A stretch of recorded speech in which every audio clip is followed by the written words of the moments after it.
नमस्ते बहनों, प्रजात academy MP में आपका स्वागत है। कैसे हैं आप सब? उम्मीद करते हैं आप सब अच्छे होंगे और लगातार अपनी पढ़ाई कर रहे होंगे। आज हम देखेंगे कुंभ सीरीज के तहत प्रजनन तंत्र के 100 महत्वपूर्ण सवाल। जैसे कि आपको पता है कि कुंभ सीरीज में कम समय में रिवीजन ज़्यादा कराया जाता है, इसलिए आप लोग इस वीडियो को लाइक कर दीजिए, चैनल को सब्सक्राइब कर लीजिए। अगर पहली बार आए हैं तो कमेंट करके जरूर बताइएगा कि वीडियो कैसी लगी। इस वीडियो के बाद आपको किस टॉपिक पे क्वेश्चन चाहिए कमेंट कर देंगे तो कल उसके ऊपर वीडियो बना दिया जाएगा। इसलिए प्रजात एकेडमी एमपी को सब्सक्राइब जरूर कर लीजिए। आप अगर इसकी पीडीएफ चाहते हैं तो प्रजात एकेडमी एमपी नाम से टेलीग्राम चैनल है, वहां से जुड़कर आप लोग इसकी पीडीएफ ले सकते हैं। चलिए शुरू करते हैं। आज प्रजनन तंत्र से संबंधित 100 महत्वपूर्ण सवाल। जैसे जैसे क्वेश्चन बढ़ते जाएंगे, क्वेश्चन का लेवल लगातार बढ़ता जाएगा, इसलिए भी अगर स्टार्टिंग में क्वेश्चन कुछ सरल है तो उनको यही सोच के करें कि आगे आगे क्वेश्चन जैसे बढ़ते जाएंगे क्वेश्चन का लेवल बढ़ता जाएगा। इसे 100 सवाल तक पूरा वीडियो देखिए। चलिए शुरू करते हैं आज की वीडियो को क्वेश्चन नंबर 1 से। क्वेश्चन नंबर 1, पुरुषों में शुक्राणु कहाँ बनते हैं? इसका आंसर होगा वृषण। क्वेश्चन नंबर 2, महिला प्रजनन तंत्र में अंडाणु कहाँ बनते हैं? इसका आंसर होगा अंडाशय। क्वेश्चन नंबर 3, पुरुषों में शुक्राणु किस नलिका के माध्यम से बाहर निकलते हैं? इसका आंसर होगा बीरवाहिनी नलिका।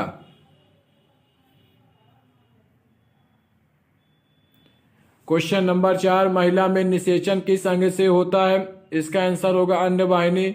क्वेश्चन नंबर 5, गर्भधारण के दौरान भ्रूण कहाँ विकसित होते हैं? इसका आंसर होगा गर्भाशय।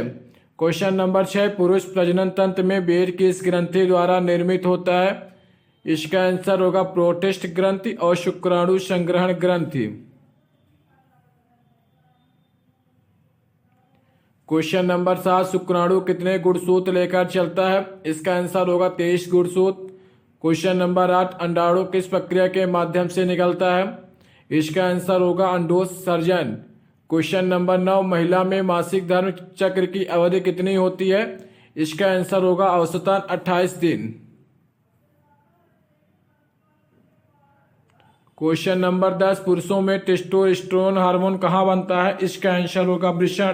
क्वेश्चन नंबर 11, महिलाओं में मासिक धर्म चक्र को नियंत्रित करने वाला प्रमुख हार्मोन कौन सा है? इसका आंसर होगा एस्ट्रोजन और प्रोजेस्टेरोन।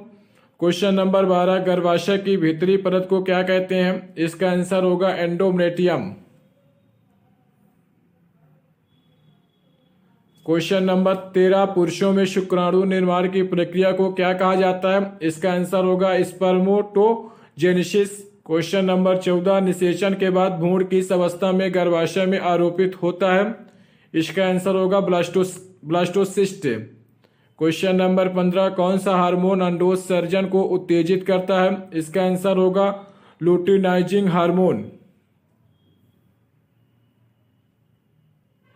क्वेश्चन नंबर 16, गर्भधारण के दौरान भ्रूण को पोषण कैसे मिलता है? इसका आंसर होगा नाल के माध्यम से। क्वेश्चन नंबर 17, पुरुषों में शुक्राणु कहाँ संग्रहित होते हैं? इसका आंसर होगा एपिडिडिमिस।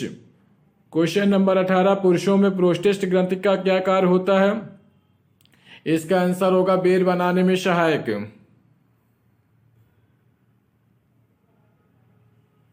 क्वेश्चन नंबर 19, महिला में निषेचित अंडाणु किसके माध्यम से गर्भाशय तक पहुंचता है? इसका आंसर होगा अंडवाहिनी। क्वेश्चन नंबर 20, पुरुष वीर्य में शुक्राणु के अलावा क्या होता है?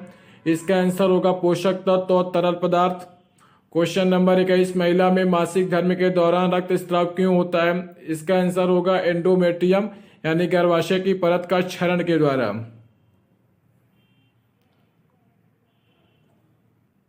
जैसे जैसे क्वेश्चन की संख्या बढ़ती जाएगी क्वेश्चनों का लेवल बढ़ता जाएगा, आप लोग टेंशन मत लीजिए। क्वेश्चन नंबर 22, नवजात शिशु का लिंग किसके कारण निर्धारित होता है?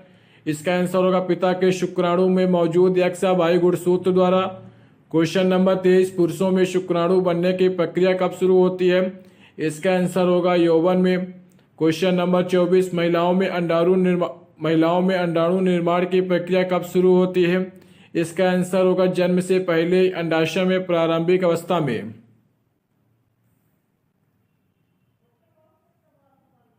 क्वेश्चन नंबर 25, शुक्राणु किस गति से महिला प्रजनन तंत्र में यात्रा करता है? इसका आंसर होगा लगभग 3 मिलीमीटर प्रति मिनट।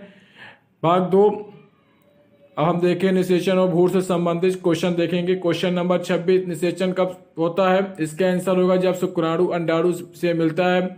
क्वेश्चन नंबर 27, निषेचन समानता कहाँ होता है? इसका आंसर होगा अंडवाहिनी में।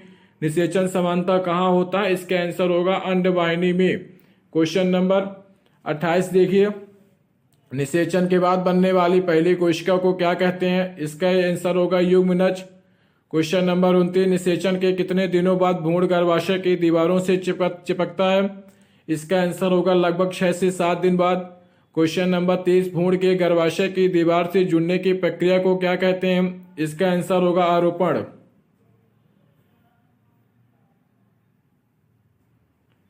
क्वेश्चन नंबर 31, भ्रूण की प्रारंभिक अवस्था को क्या कहते हैं? इसका आंसर होगा ब्लास्टोसिस्ट। क्वेश्चन नंबर 32, भ्रूण के विकास के दौरान किस अंग का निर्माण सबसे पहले होता है? इसका आंसर होगा हृदय। क्वेश्चन नंबर 33, भ्रूण में रीढ़ की हड्डी का विकास किस सप्ताह से शुरू होता है? इसका आंसर होगा तीसरे सप्ताह से।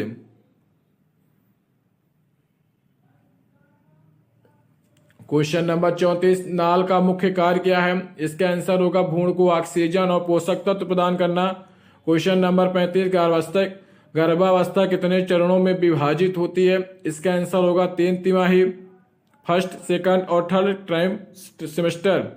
क्वेश्चन नंबर 36, भ्रूण में अंगों का निर्माण किस तिमाही में होता है? इसका आंसर होगा पहली तिमाही में।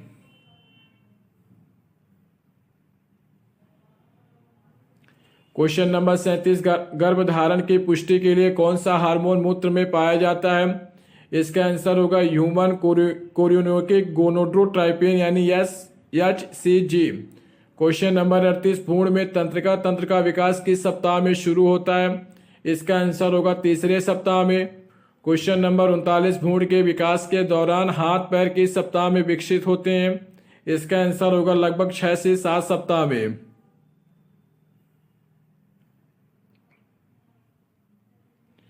क्वेश्चन नंबर 40, गर्भावस्था में भ्रूण की हरकतें मां को कब महसूस होती हैं? लगभग 18 से 20 सप्ताह में। क्वेश्चन नंबर 41, जुड़वा बच्चों के 2 प्रकार कौन से होते हैं? एक समान जुड़वा और एक असमान जुड़वा। क्वेश्चन नंबर 42, एक समान जुड़वा कैसे बनते हैं? जब एक ही निषेचित अंडाणु के विभाजन से एक समान जुड़वा बनते हैं।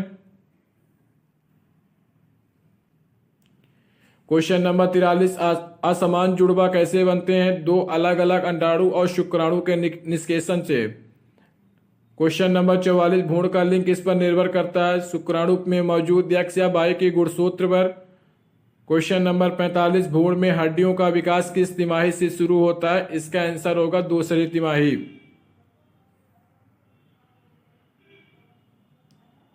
क्वेश्चन नंबर 46, गर्भावस्था के दौरान मां का कौन सा अंग भ्रूण को ऑक्सीजन और पोषण प्रदान करता है? इसका उत्तर होगा नल यानी प्लेसेंटा। क्वेश्चन नंबर 47, गर्भावस्था में भ्रूण की हृदय धड़कन सबसे पहले कब सुनी जा सकती है? इसका आंसर होगा 6 से 8 सप्ताह में। क्वेश्चन नंबर 48, गर्भावस्था के दौरान भ्रूण की सुरक्षा के लिए क्या बनता है? इसका आंसर होगा अम्यूनोटिक थैली।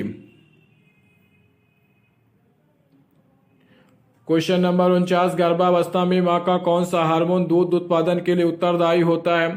इसका आंसर होगा प्रोलैक्टिन। क्वेश्चन नंबर 50, भ्रूण का मस्तिष्क और रीढ़ की हड्डी किस पदार्थ के निर्माण से बनती है? इसका आंसर होगा न्यूरल ट्यूब। ये थे 50 के सवाल। इसके बाद 50 सवाल और देखेंगे, इसलिए चैनल को लाइक कर लीजिए। वीडियो को अगर वीडियो अच्छी लगी चैनल को सब्सक्राइब कर लीजिए। प्रज्ञात एकेडमी एमपी को सब्सक्राइब जरूर कर लीजिए। अगर आप पीडीएफ चाहते हैं तो टेलीग्राम चैनल प्रज्ञात एकेडमी एमपी से जुड़कर इसकी पीडीएफ ले सकते हैं। अपने दोस्तों के पास भी इस वीडियो को शेयर कर सकते हैं। कुंभ सीरीज के माध्यम से हर टॉपिक का आपको रिवीजन पूरी आसानी से करा दिया जाएगा। हर टॉपिक के 100 महत्वपूर्ण, किसी टॉपिक में 150, किसी टॉपिक में 100 महत्वपूर्ण क्वेश्चन के माध्यम से पूरा सिलेबस का रिवीजन आपको 28 फरवरी तक के पहले करा दिया जाएगा। इसलिए इस सीरीज को लगातार फॉलो करते रहिए। चलिए शुरू करते हैं क्वेश्चन नंबर 51 से। फिर से क्वेश्चन नंबर 51 देखिए, पुरुषों में प्रमुख प्रजनन हार्मोन कौन सा है? इसका आंसर होगा टेस्टोस्टेरोन। क्वेश्चन नंबर 52, महिलाओं में मासिक धर्म चक्र को नियंत्रित करने वाला प्रमुख हार्मोन कौन सा है? इसका आंसर होगा एस्ट्रोजन और प्रोजेस्टेरोन। क्वेश्चन नंबर 53, अंडोज सर्जन को नियंत्रित करने वाला हार्मोन कौन सा है? इसका आंसर होगा लुटिनाइजिंग हार्मोन। अंडोज इस सर्जन को स्थानांतरित करने वाला अंडोज सर्जन को नियंत्रित करने वाला हार्मोन कौन सा है? इसका आंसर होगा लुटिनाइजिंग हार्मोन यानी एलएच। क्वेश्चन नंबर 54, शुक्राणु निर्माण की प्रक्रिया को कौन सा हार्मोन नियंत्रित करता है? इसका आंसर होगा फॉलिकल स्टिमुलेटिंग हार्मोन यानी एफएसएच और टेस्टोस्टेरोन। क्वेश्चन नंबर 55, मासिक धर्म चक्र के दौरान सबसे अधिक एस्ट्रोजन हार्मोन का स्तर कब होता है? इसका आंसर होगा अंडोज सर्जन से पहले। क्वेश्चन नंबर 56, प्रोजेस्टेरोन हार्मोन का मुख्य कार्य क्या है? इसका आंसर होगा गर्भाशय को गर्भधारण के लिए तैयार करना।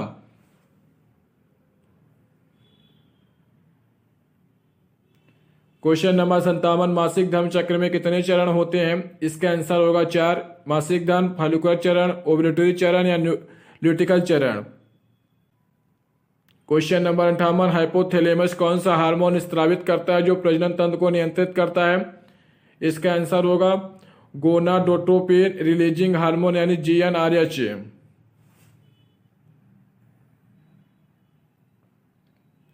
क्वेश्चन नंबर 59, पुरुषों में शुक्राणु निर्माण में सहायक पिट्यूटरी ग्रंथि द्वारा स्रावित हार्मोन कौन से हैं?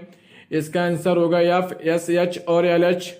क्वेश्चन नंबर 60, कौन सा हार्मोन पुरुषों में यौवन के दौरान विकसित होने वाले लक्षणों के लिए जिम्मेदार है? इसका आंसर होगा टेस्टोस्टेरोन।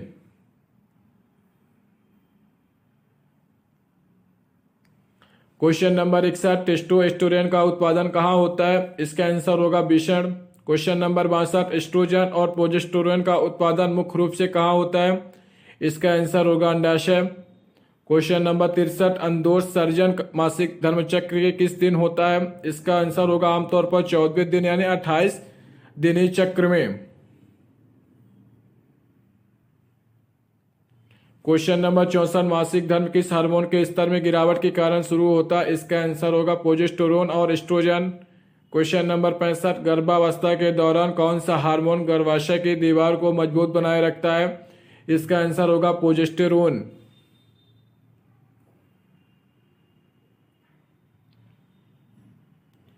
क्वेश्चन नंबर 66, प्रसव के दौरान कौन सा हार्मोन गर्भाशय संकुचन को उत्तेजित करता है? इसका आंसर होगा ऑक्सीटोसिन।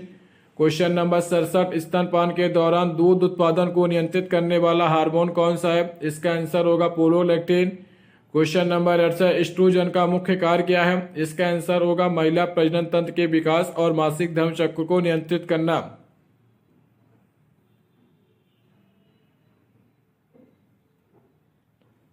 क्वेश्चन नंबर 69, पुरुषों में टेस्टोस्टेरोन की कमी से कौन सी समस्या हो सकती है? इसका आंसर होगा कम यौन इच्छा, मांसपेशियों की कमजोरी और बांझपन। क्वेश्चन नंबर 17, एस्ट्रोजन का अधिक उत्पादन किस स्थिति को जन्म दे सकता है? इसका आंसर होगा हार्मोनल असंतुलन, पॉलीसिस्टिक ओवरी सिंड्रोम यानी पीसीओएस। क्वेश्चन नंबर 71, पुरुषों में प्रजनन हार्मोन असंतुलन के कारण क्या हो सकता है? इसका आंसर होगा बांझपन, इरेक्टाइल डिसफंक्शन, कामेक्षा में कमी।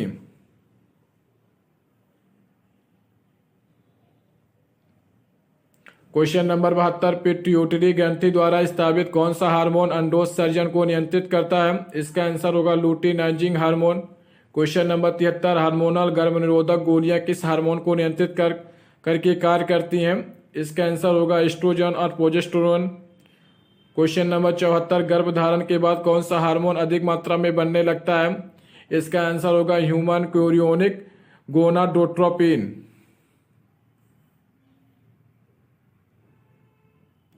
क्वेश्चन नंबर 75, पुरुषों और महिलाओं दोनों में पाए जाने वाला प्रजनन हार्मोन कौन सा है? इसका आंसर होगा टेस्टोस्टेरोन और एस्ट्रोजन। क्वेश्चन नंबर 76, पुरुषों में शुक्राणु उत्पादन की कमी किस हार्मोनल असंतुलन के कारण हो सकती है? इसका आंसर होगा एफएसएच और टेस्टोस्टेरोन की कमी। क्वेश्चन नंबर 77, एंडोमेट्रियोसिस किस स्थिति को दर्शाता है? इसका आंसर होगा जब गर्भाशय की आंतरिक परत यानी एंडोमेट्रियम गर्भाशय के बाहर बढ़ने लगती है तब। क्वेश्चन नंबर 78, हाइपोगोनाडोमिज्म किससे संबंधित है? यौन हार्मोन का अपर्याप्त उत्पादन। क्वेश्चन नंबर 79, क्रिप्टोरकेडिज्म क्या होता है? इसका आंसर होगा एक या दोनों विषणु का अंडकोश में न उतरना। Question number 80, polycystic ovary syndrome का मुख्य कार्य क्या होता है? इसका आंसर होगा हार्मोनल असंतुलन और इंसुलिन प्रतिरोध। Question number 81, Klinefelter syndrome में पुरुषों के गुणसूत्र संयोजन क्या होते हैं? XXY। Question number 22, Turner syndrome किस लिंग को प्रभावित करता है? इसका आंसर होगा केवल महिलाएं, यानी X गुणसूत्र की अनुपस्थिति होती है। क्वेश्चन नंबर 83, कौन सा आनुवंशिक विकार पुरुषों में बांझपन का कारण बन सकता है? इसका आंसर होगा रज्जु या बाई क्रोमोसोम का विलोपन।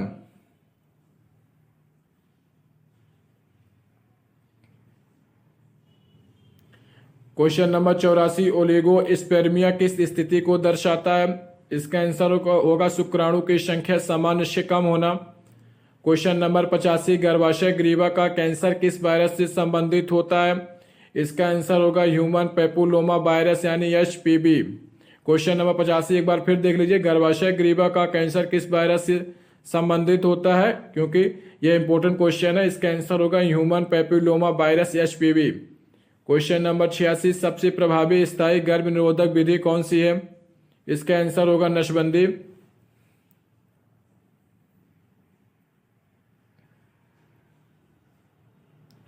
क्वेश्चन नंबर 87, संयुक्त हार्मोनल गर्भ निरोधक गोली कैसे कार्य करती है? अंडोत्सर्जन को रोककर और गर्भाशय ग्रीवा बलगम को मोटा करके। क्वेश्चन नंबर 88, इंट्रायूटेराइन डिवाइस यानी IUD किस प्रकार गर्भ निरोधक के रूप में कार्य करता है? इसका आंसर होगा निषेचन और आरोपण को रोककर। क्वेश्चन नंबर 89, इमरजेंसी गर्भ निरोधक गोली का मुख्य सक्रिय घटक क्या है? इसका आंसर होगा लेवोनाजेस्ट्रेल।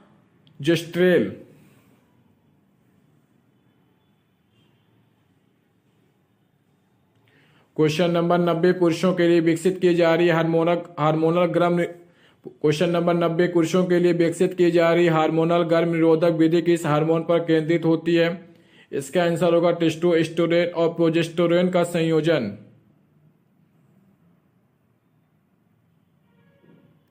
क्वेश्चन नंबर 95, सिफिलिस का प्रारंभिक लक्षण क्या होता है? इसका आंसर होगा दर्द रहित घाव।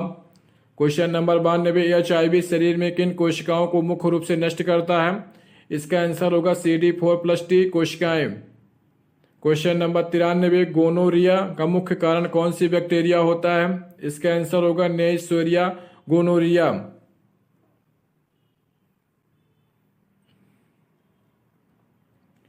क्वेश्चन नंबर 94, क्लाइमाइडिया संक्रमण का प्रमुख प्रभाव क्या हो सकता है?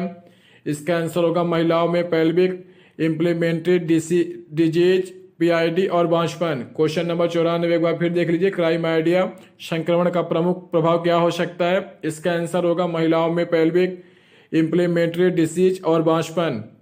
क्वेश्चन नंबर 95, जेनिटल हार्पिस किस वायरस के कारण होता है? इसका आंसर होगा हार्पिस सिंप्लेक्स वायरस यानी HSV-2। Question number 96, human papilloma virus HPV संक्रमण से कौन सा प्रमुख रोग हो सकता है? इसका आंसर होगा गर्भाशय ग्रीवा का कैंसर।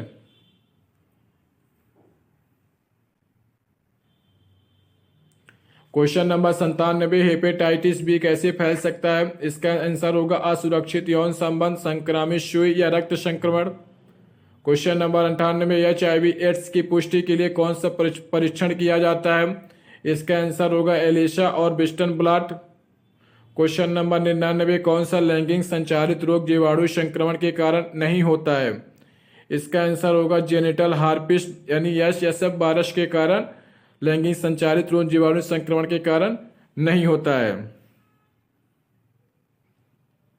आज का अंतिम सवाल देखिए, कौन सा लैंगिक संचारित संक्रमण बिना किसी लक्षण के लंबे समय तक रह सकता है और भविष्य में गंभीर जटिलताएं पैदा कर सकता है? इसका आंसर होगा क्लाइमाइडिया।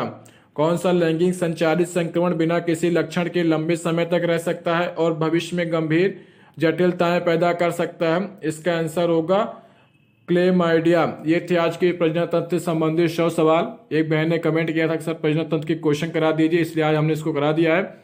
आप कमेंट करेंगे अब आपको कौन सा टॉपिक चाहिए, कल उसके क्वेश्चन आपको करा दिए जाएंगे। कुंभ सीरीज को लगातार फॉलो करते रहिए। अपना अगर आप रिवीजन करना चाहते हैं संपूर्ण सिलेबस का, तो 1 महीने के अंदर पूरा सिलेबस आपको इस सीरीज के माध्यम से कंप्लीट रिवीजन करा दिया जाएगा। आप करने जाएंगे तो इतना बड़ा सिलेबस है, 1 महीने में पूरा सिलेबस कंप्लीट नहीं हो पाएगा। इसलिए सीरीज को लगातार फॉलो करते रहिए। वीडियो को लाइक कर दीजिए और कमेंट करके जरूर बताइए कि सीरीज कैसी लग रही है, क्या इसी प्रकार आपका रिवीजन कराया जाए। वीडियो को लाइक कर दीजिए। चैनल में अगर पहली बार चैनल को सब्सक्राइब कर लीजिए। चलिए मिलते हैं अगले वीडियो में, तब तक अपनी पढ़ाई लगातार करते रहिए। धन्यवाद।